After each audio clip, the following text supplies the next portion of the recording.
Okay, so kami pong lahat ay excited sapagkat kami ay pupunta sa Puerto Galera. So kami po ay nakapila na, papasok sa loob ng Roro. Dalawang sasakyan po ang aming dala. Yun, ipapasok na yung isa. At ang kasunod naman ay itong aming sinasakyan.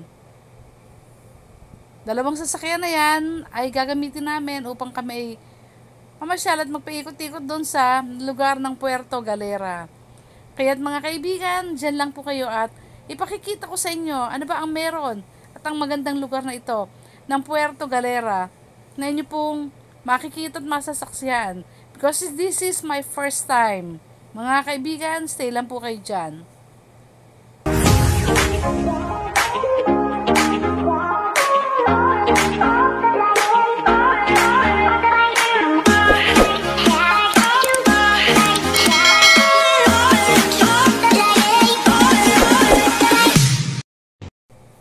Nandito po ako sa may unahan ng Roro at hindi pa po siya naglalayag.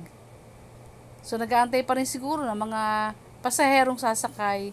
Kaya narito kami at medyo nag-iikot-ikot dito sa loob ng Roro kasi malaki po siyang bangka.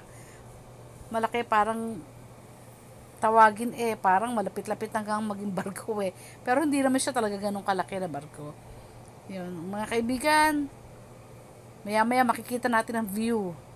Napakaganda po ng view ng lugar sigurong ito at pag nandun na tayo. Ayan, so malapit-lapit na siyang tumakbo. Ang galing tumakbo, no? Maglayag. At nakikita natin yung kapaligiran. Ayun, meron doong malaking barko. Ororo din yun kung tawagin nila Meron doon. At may mga ferry din. Yun ang mga mabibilis at saka talagang walang sasakyan doon. Ano lang yung tao lang talaga ang pasahero doon. Walang pasaherong sasakyan doon. Kaya makikita ninyo mga kaibigan. Ayan.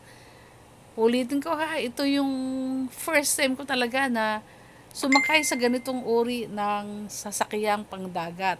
Sabi ko nga, ayokong sasakay ng barko, ayokong sasakay ng bangka.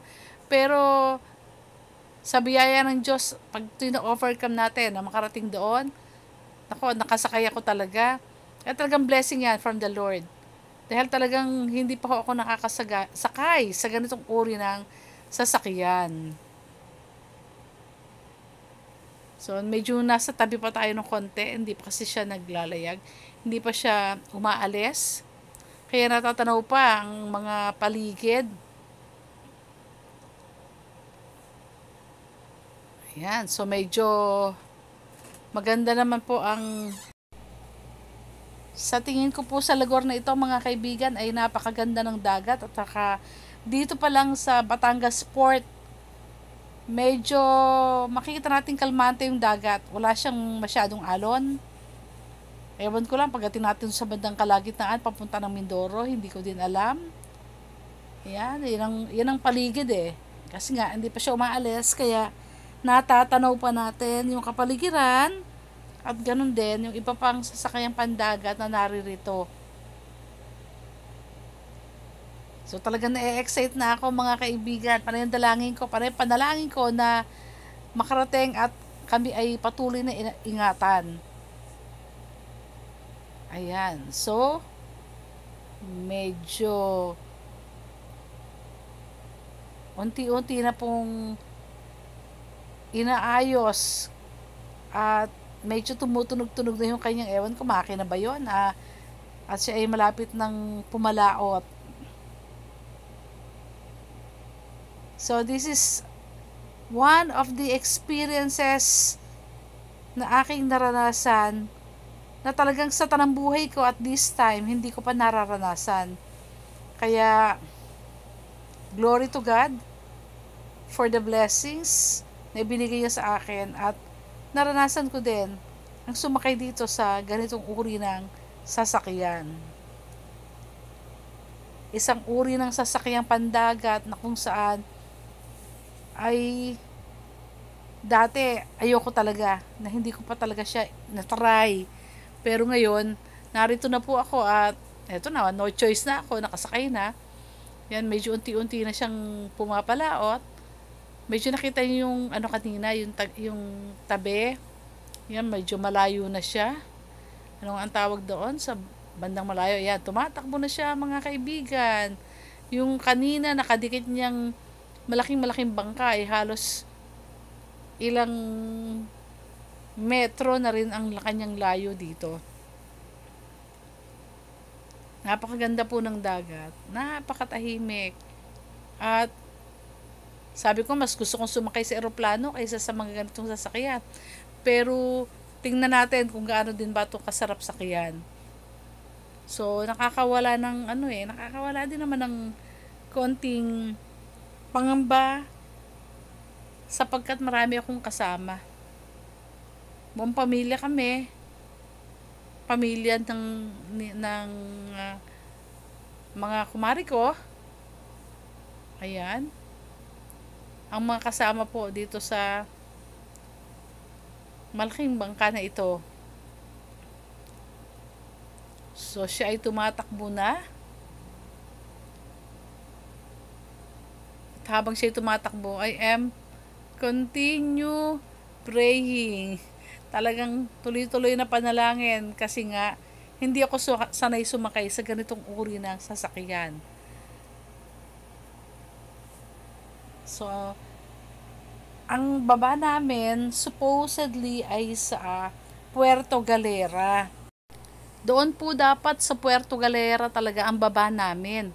Nagkataon lamang na kami po ay hindi umabot sa bilihan ng tiket, kaya kami ay pupunta sa Calapan. So from Batangas Port hanggang Calapan, more or less 2 oras. Pero kung Puerto Galera, 1 oras lang yon. Kasi ang Calapan, medyo parang iikot siya. So, doon kami bababa. Buti na lang may dala kaming sasakyan. Kasi, from Calapan naman, ang aming lugar na pupuntahan ay talagang Puerto Galera. Doon kami magstay. So, yun. Tingnan natin gaano kalayo. Basta ang sabi nila, 2 hours from Batangas Port hanggang Calapan. Pero sayang, sana sa Puerto Galera na lang sana para 1 oras lang. Kaya sabi ko nga, lalong humaba yung aking medyo konting kaba dahil nga naubusan, hindi naman naubusan, pagsaran kami ng ng bilihan ng tiket papuntang Puerto Galera. Yan, inabot na kami ng hapon dito pero kaninang umaga pa kami kasi nga po ay sobrang haba ng pila. Napakaraming bumibili ng tiket. Yan, mga kaibigan. So, ito isang challenge para sa akin. Na mas dapat lalong nandun na sana kami pero hindi nangyari yon kasi nga, yun. Dahil naantala ang aming pagbili ng tiket. But anyway, okay naman din yon kasi nakikita ko yung mga view. Kaya lang, medyo dumidilim. Kaya, hindi nakita yung ibang lugar dito. So, first time ko makarating ng Mindoro. Naririnig ko lang yan kasi before, before kasi, medyo, ayan yung maganda yung mga ilaw na nakikita ninyo mga kaibigan. Akala ko kung ano yan, yung pala ay parang oil, yung, dyan nabili ng mga oil, mga gas, para sa mga sasakyan, ganito rin sa mga barko, sa mga roro, yan ganyan. Yan pala, akala ko yan, isang lugar na pwedeng puntahan na parang tourist spot. Pero siya pala ay bilihan ng parang siya, bilihan ng mga gas. Or yung doon yung nilalagay, doon, yun ang pinaglalagyan, tapos sila yung nagde-deliver doon sa mga lugar na kung saan ay nagbebenta ng mga oil, mga gas, yan, ganyan. So, anyway, that's another story na akin pong natutunan sa lugar na ito. At medyo madilim na siya. Inabot kami ng gabi. Isipin mo, umaga pa lang nandun na kami. Kaninang umaga, halos pumipila na kami pagsakay ng roro. Pero, inabot po kami ng gabi, mga kaibigan, sa tagal at haba ng bumibili. So kanina yung pagpila namin yung papasok ng Roro, hindi pa pala talaga kami papasok ng Roro, nun inaayos pa lang yung mga sasakyan. Ayan. So nasa loob ako ng Roro, at dito makikita ninyo, puro ilaw na lang yung nakikita ko sa kapaligiran. Actually, tanaw naman din yung mga lights na yun eh. Pero hindi siya ganun kalapit. Talaga malayo din, syempre. Dahil siya nga po ay medyo nasa kalapit na ano yata kami nito eh. Or parang, basta malayo pa dahil nakakaisang oras pa lang kami na nagbibiyahe. Ayan. So, pagbaba namin ng Calapan, yung syempre, bababa na rin namin yung aming sasakyan. Pagkatapos, magbibiyahe na kami papuntang Puerto Galera. So, that's another mga 2 hours ulit yun eh. 1 hour or 2 hours from Calapan, Mindoro, going to Puerto Galera, Mindoro. So, nawala na po yung kaba dahil malapit na talaga kami sa amin pong bababa ang port sa Mindoro.